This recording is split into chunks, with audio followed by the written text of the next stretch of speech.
A quick and tasty holiday appetizer, perfect for Christmas or New Year's.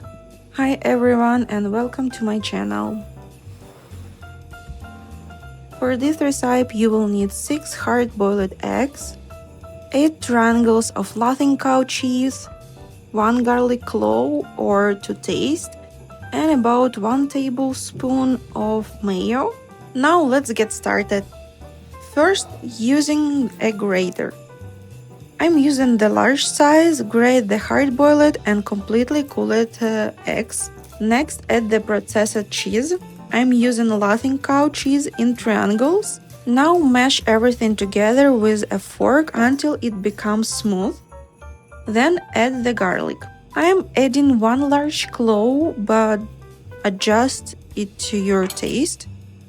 I personally love a strong garlic flavor, so feel free to add more or less. And mix again. The last step is mayo. For this portion I add no more than 1 tablespoon. Combine everything until the mixture turns creamy and uniform. If you enjoyed this recipe, don't forget to like this video and subscribe for more homemade dishes.